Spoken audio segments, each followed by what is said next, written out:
accuracy into the garbage can. That would be cool. That'd be fun and dangerous. Very dangerous. Like it. All right, so they released 17.3. It is a couplet, which means 2 movements of squat snatches and chest to bar pull-ups. This is an okay combo. It's a lot of the same stuff. Shoulder-wise, right? There's gonna be a lot of this and a lot of this going on, but also because it's a squat section, there's gonna be a lot of legs involved too. So we'll see a little bit about that. Let's get into pre-workout nutrition with this one.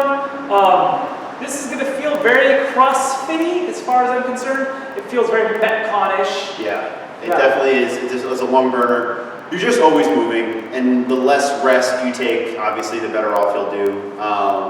You want something that's going to give you a lot of energy right away. You know, something quick burning, maybe some pre-workout, definitely some carbs, a lot of quick burning carbs. Right beforehand, obviously, like we say every week, nothing too heavy. Don't come right in after eating a big meal. Give yourself a couple hours in between. Just be ready to hit it. Like if you're going for a sprint, just some really quick run. Yep. That's all it is. And if you can get those lungs, you can control that breathing and keep that energy up, you're gonna do well with this. Yeah, it's like a mile run, right? Yeah, this exactly. This is a mile. If you're talking 8-minute cap, if you don't make it past this, your workout's 8 minutes. So step 1, make it past the 8-minute cap. How fast can you run a mile? So you want that fast burning energy. Getting into the warm up, we've put here, I mean, obviously we want to spike our heart rate a little bit and then let it come back down. So we've got a 200-meter run and some wall balls tomorrow. That's going to hit your hips and your shoulders and your lungs. Focus on getting your heart rate up there, right? That's kind of really the... Don't have that wall balls. Really focus on getting that squat down, that good squat position, down and back up. Really stretch out those shoulders on the throw. I recommend a lighter wall ball. Try to throw it higher. Really emphasize that throw. Get those shoulders loosen up a little bit. Break up anything that's tight in there. I even like a throw. And when you throw it, bring the arms down and around, and then catch. Yeah. Boom. Keep those shoulders moving. Right. Just a little bit more movement through the shoulders. Yeah.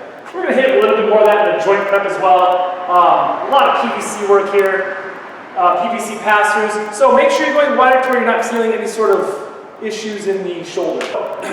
You know that little sticking point that a lot of people hit where it's like, oh, they can't get past that? You don't want to hit that. So nice and wide. You just want to get a full range of motion. You shouldn't feel any sort of hinging in there or like impingement stopping you. So go wide enough to where you can get that full range of motion there.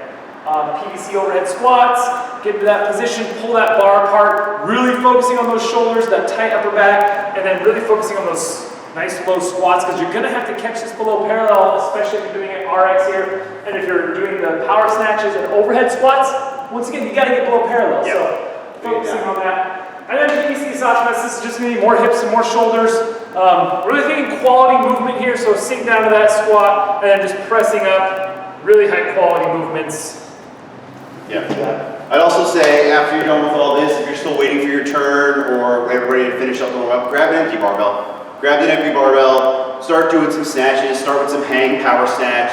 Really focus on keeping those elbows up, keeping the bar as close to you as possible. It's going to be light to start off with. You're going to want to have a tendency to rainbow out and especially rainbow back down, which is going to bring your back in a bad position. If you can get that bar as close to your body as possible, you'll put less strain on your lower back and it'll be, you'll have more energy and better technique throughout the workout if you keep that bar as close to you as possible with those high elbows. Greg looks great in orange, by the way. Do you guys notice this? Greg's in orange today. I do like orange. So sunshiny. Yeah, this is my last tank top, so this is it for the tank tops in the shows. What? I'm at a tank top. Really? That's it. Okay, someone's got to buy Greg another tank top. Send me tank tops. Not one with sleeves for one of these shows. We got to go sleeves. No sleeves. All right, so this is conditioning, but really it's just going to be technique.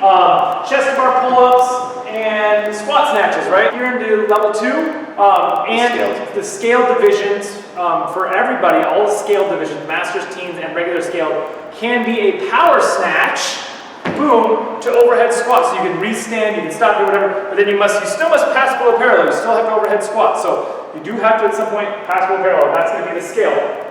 For RX, you must catch in the squat. For those squat snatches, you must break parallel. But you can write it down. You can't. Yeah, and that's the thing is, it's a tricky point. People are like, oh, I can't catch it that low. You don't necessarily have to catch it that low. You can't. You have to catch it with a bend in your leg, but you have to keep going down. You can't catch it, stand up, and then squat if you're doing an RX. You have to continue that downward motion until your hip goes below parallel, and then come back up. Check with your judge beforehand, see what it feels like. Go down in a squat, he'll tell you when you're at, or she'll tell you when you're at parallel, and then you come back up. Make sure you hit that every time. Yep. So, I think we can get this in here. Yep. When we talk about these movements here, we're going to talk a lot about jumping pulse. Remember, we're talking about getting past this 8-minute round. And this is going to be huge pacing-wise. You got to get past this 8-minute cap. So you can't blow up before the 8 minutes. You don't want to run out and sprint that first, 400 meters of the mile and gas out. You want to pace that first part of the workout. So we're going to tell everybody that's doing the RX movement here to go singles with the chest to bar pull-ups and pace. Fast singles, do a single rep, drop off the bar, come up, do another single rep. Yeah. Greg's going to show us what that looks like here. He said I was going to do it, but I did. Yeah. He's better at it than I am. So he's going to jump up, swing into it, boom, chest to bar, back down, drop. Right, back up, yeah, so he's cycling that pretty fast. There you go. Just one quick breath, you don't want to hold your breath, you want to breathe your way through those, and just keep those single reps flowing the entire time. So, chest to bar pull-ups there. Now, if you look, the scaled stuff is jumping pull-ups. Here's what I'm going to say, that's going to be simple for a lot of people to get through those just chin over bar jumping pull-ups.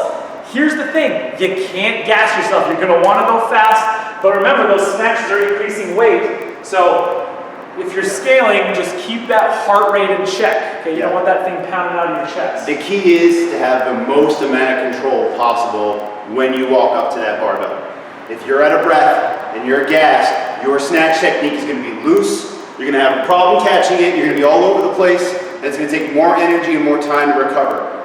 If you're controlled, if you can control your breath, you can set up, make that lift solid, drop it, pick it up again. Yep. Stay controlled, keep that heart rate down. Yeah, and exactly what Greg was saying. We're getting into the squat snatch technique here.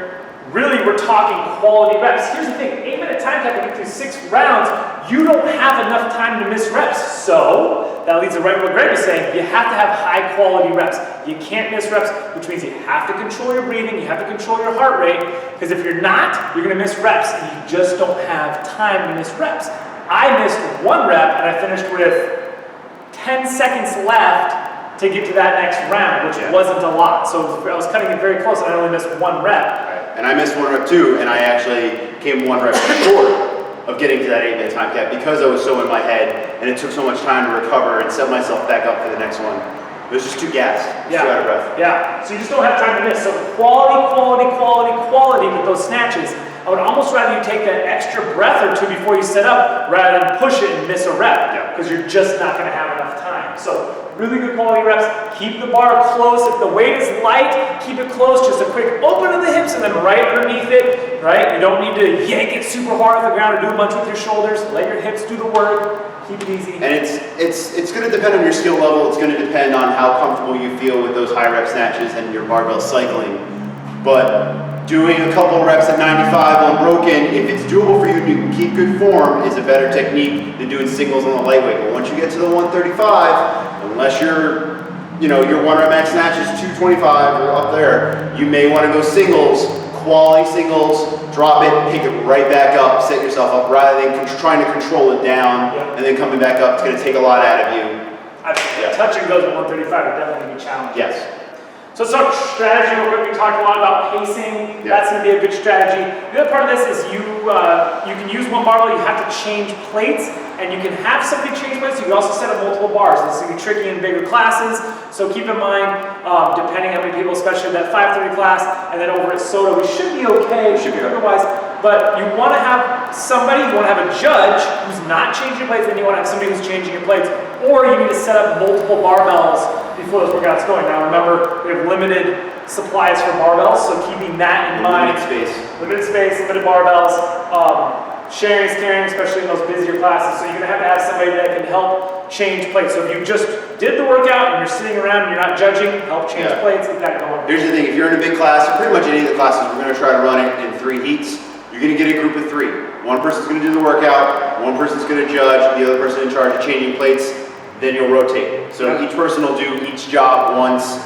Have a plan with the person who's going to change the plates, because if you're doing scaled, or you're doing a masters or a team division, it's going to be different weights, or you're, you know, if you're teamed up with some women and some men, you know, it's going to get a little serious. So make sure the person who's changing your weights knows what goes on, knows when it goes on. You don't want to have a fight or an argument or disagreement with someone in the middle of your workout. You just want to show up to the bar and have it be the right weight. Clips are on, everything. Have a plan. Yeah, plan. Just have a Really plan. just have a plan. Think ahead. Have a plan. Yeah, don't expect everybody to just do it correctly for you. Yep. Plan it out. Yep. And then the rep scheme is all we can say is think about what you're going to do before you do it. Don't, you know, don't go into it saying, I'm going to do it all unbroken, and then not be able to do it all unbroken. Yeah. Think about what you're doing. Know your limits. Know your skills. Know your strengths and weaknesses.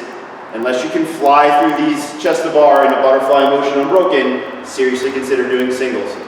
Short rest. Have a plan. Right back on. Again, plan. Have a plan. I like plans. Have a plan. Write it down. All right, gear. Let's talk about gear. Yeah, Hands, right? Once again, a lot of bar work. This is 2 pieces of bar work. This is pull-ups. This is snatches. So taping up your hands with. Make sure you're taking care of your hands. Tonight, you know, hit them down, knock them down. Don't take them down. Calluses. Yeah, don't take them down too low, but moisturize those calluses. Take care of those hands. If you have tape, use the tapes, the wad grips, whatever you're doing there. Yep. But hands are going to be a big part of this.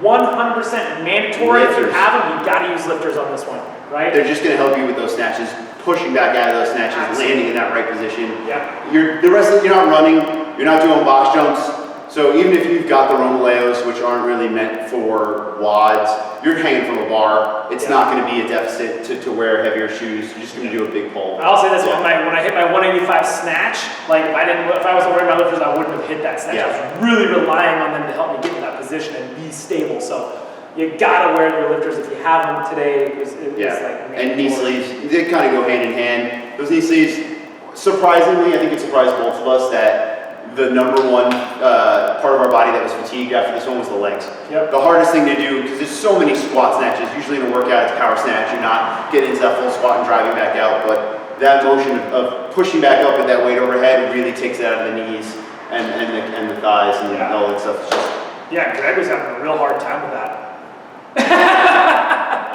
My legs are hurting. Yeah, I'm not going to pretend like my legs are hurting. I feel a little bit like a baby deer right now. And then a belt. yeah, Right? especially for the heavier weights. Yep. The belt helps, it takes place of that breath. Normally on a lift, if you're doing it without a belt, you create that belly breathing, that pocket of air around your stomach to be able to hold that squat down and power back up, keeping that midsection tight.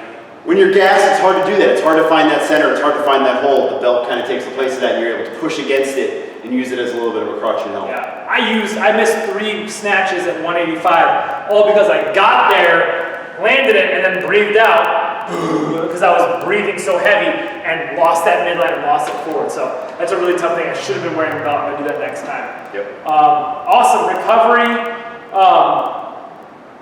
I would say, get on a bike, just get those legs moving a little bit, Yeah. you know, just because you're gonna feel it. You're gonna start trying to walk and you're gonna get that wobbly knee. Yeah, Yeah. That's the big thing. Get those legs recovered. Especially when you do this one a couple times. Get those legs recovered. Yeah. Get those shoulders moving. Yeah. Post workout, you're gonna want to hit some protein for sure. Creatine, glutamine, carbohydrates. Yeah. Some water. Rehydrate yourself. Get those amino acids in you. That's gonna be the main thing with this. Like I said, this is gonna feel very CrossFit-y. It's gonna feel very like standard CrossFit stuff. Yeah, it's a good one. I mean, it's fun. It's hard. It's a lung burner, but it's a barbell and a pull bar. It's what we do. Yep, absolutely.